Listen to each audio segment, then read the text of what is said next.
you're able to build up your confidence, you build up your portfolio, you build up your experience, and then when you get out there in the world by yourself, you kind of have a backup and say, this is what this guy said to me. What do I do? What do I do? I want to punch him in the face, and has to say, calm down. What are they really saying? And here's what you should say back. And in fact, maybe what Shanika says, well, go to Walmart. You might just need to go to Walmart. You should do that. Yeah. I have a friend who's been an artist for a long time, and she put her work on Pinterest. And I wonder if there's anybody else that's used it and it's become real helpful or not. Yes. I've sold several pieces based on Pinterest, and I've gotten a lot of opportunities based on Pinterest.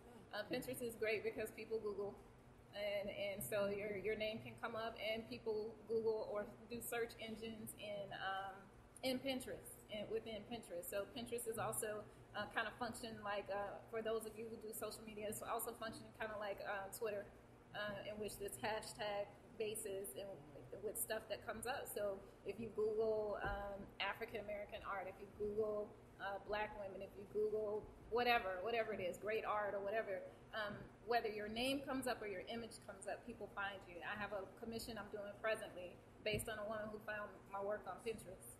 Yeah. So yes, please use Pinterest, and also utilize all social media. That's going outside of what you just asked, but I would say Pinterest. Definitely, I sold my first social media piece through Twitter, not through Facebook first, through Twitter first. And so I think it's all in what you make it to be and all in that. But for me, Twitter is great because Twitter connects you globally, whereas Facebook has been for me just like my friends. And then my friends are friends who know those friends. Whereas Twitter, socially it's just totally different. Yes, I'm sorry. No, go ahead. All right. So we have a question. Go for it. I have two questions. It's interesting that you bring the book thing up because where I'm at right now, a lot of the things that you cover, like building the portfolio, showing up, starting to show up here. I'm trying to find books that deal with more of the business side of art, and I was wondering if you had any suggestions of that, because I noticed a lot of small business strategy books, it's kind of an odd fit to the art world, the way you produce work, how you delineate your time, how you value your resources and stuff like that. So is there a book or an audio book or podcast? I listen to yours, Art Star, listening and all that, but that kind of breaks that down into like real world terms. You do this, go here, this side. Okay, that's one question. That's one. And the other was, I'm trying at this point, I feel like I'm in that in-between phase, trying to delineate priority to where and how I display my work, or where and how I show up. Because I've done like one-night shows at times that have, a couple weeks or months in preparation and investment. And it's kind of like, it's here, man, everybody came and drank coffee, your work is dope, and then everybody leaves. It's just like, why did I invest so much money into this instead of getting, I don't know, like a new printer or something like that? Something that's having a tool that will have some longevity, then I'm hoping. All right. So somebody want to take up any suggestion on reading, and also what do you suggest about choosing? How do you choose where do you show and what your purpose is? Start with Ann. There's a book, and I can't remember the name. It's a book, you can't remember the name. But the author is Jackie Battlefield, and Jackie Battlefield is the author's name, and I can't remember the title. I'm sorry. Just read all his books. It's a she. It's a she. Read all her books. And she was at the Contemporary a few years ago giving a talk. But that's good. But as far as the business side, Yeah, I don't know many books that way. Okay. For me, in regards to like not necessarily artist business books, but just business books in general, I read a lot of marketing and advertising books. I read Fast Company. I read Forbes. So so again, I'm not always into just solely what artists think. That type of thing. If you Twitter Red Lemon Club, they give a lot of great Red Lemon Club. Their Twitter. I just discovered this young lady named Andrea Bolt, not from just a business perspective, but creative thinking, how to become unblocked from creative thinking. What else?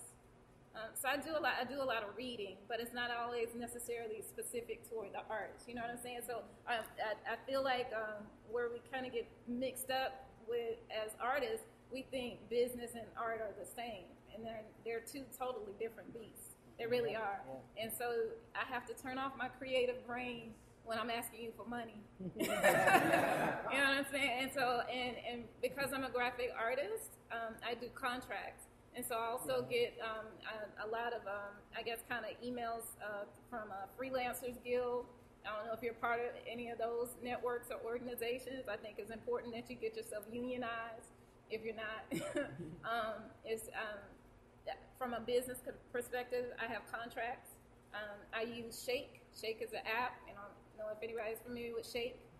Shake it allows you to make contracts kind of very quickly. Shake is great. It's an app. What's another app? I use AnyDo because, again, possibly all over the place. AnyDo.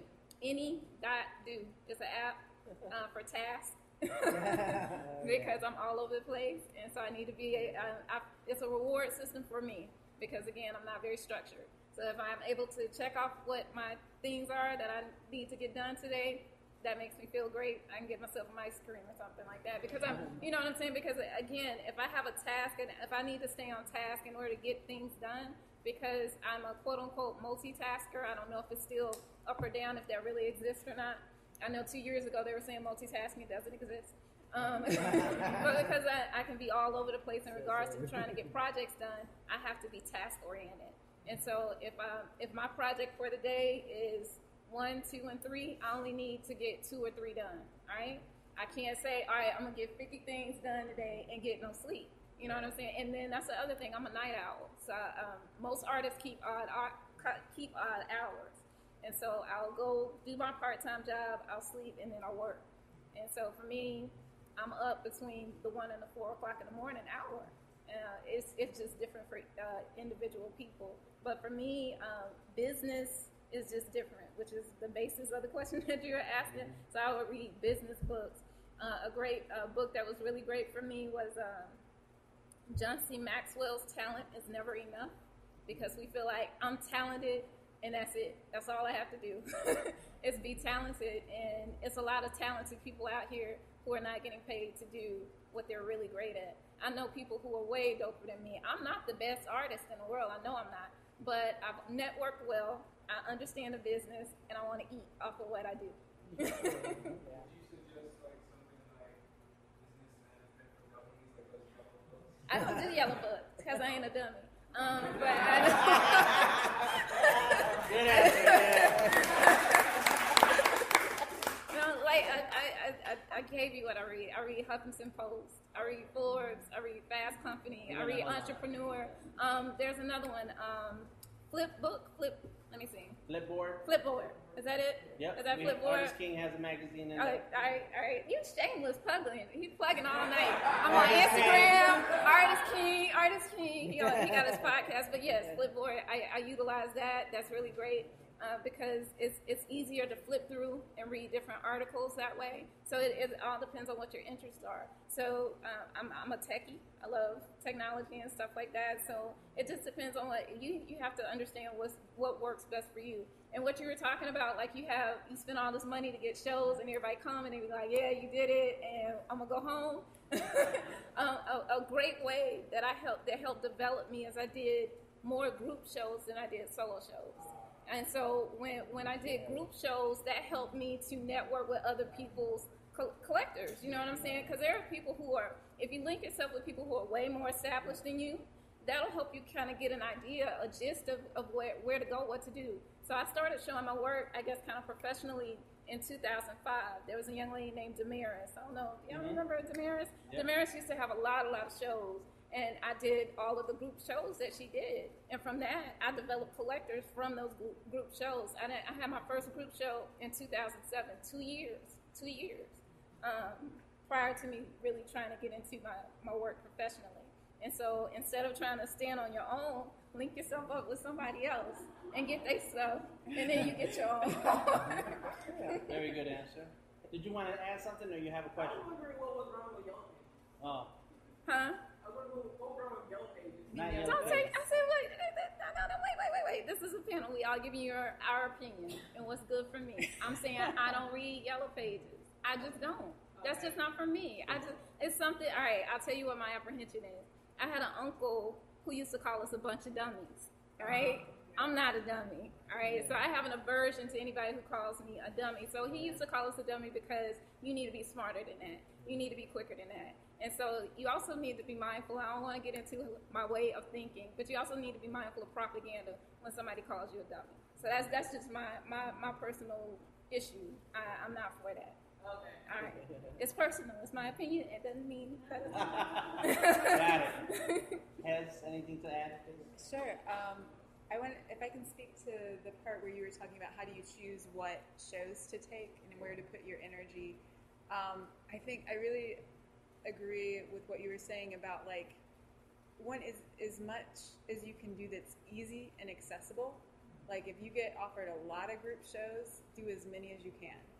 If something takes not a ton of effort or expense on your part and you can be a part of it, I'd say do as much of that as you can, and then be really thoughtful about what you're investing your time or money in. I recently decided to do a piece for a queer art show in New Orleans, and I pretty much ended up funding it myself. And it was kind of a risk. I didn't know how it was going to be or how it would be received, but I knew it was a unique opportunity to show work in another city in the Southeast.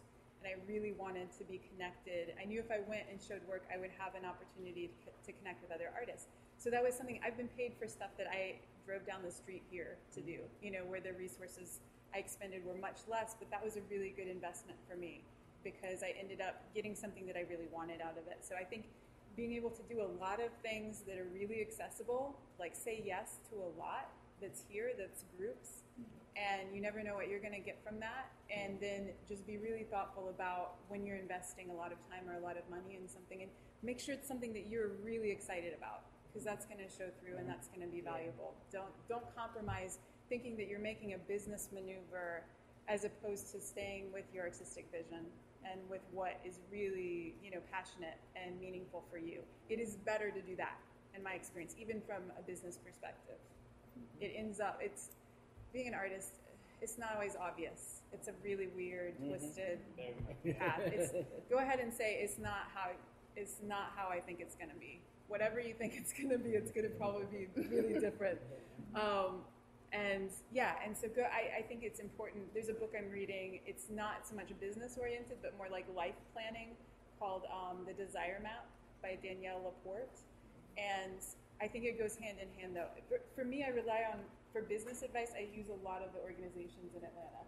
And also, I'm a strong believer in mentorship, whether that's like a mentoring conversation that you have one time with someone or an ongoing relationship. Find your elders. It's really nice to have within a community a mixed group of people who are at many different levels in their career, and to be able to have conversations, whether that's like intentionally over coffee or in passing, hearing what people are doing and how they're managing their lives. For me, that's mostly where I get my advice and my information, is from either these organizations or just conversations with people. And then for my emotional and mental focusing, I read a lot. You were listening to the Artist King podcast. Your host is DTM. The panel discussion was the importance of creative development, and the panelists were Ann Rolls, Nikwa Gay, and Hez Stalcup. And you can find their information online at www.artistking.org. We will see you next week with another podcast, another panel. And if you can come by and see it live, Tuesday, September 23rd at Wonder Root from 6:30 to 9 p.m. We will feature Floyd Hall, Neil Hamilton,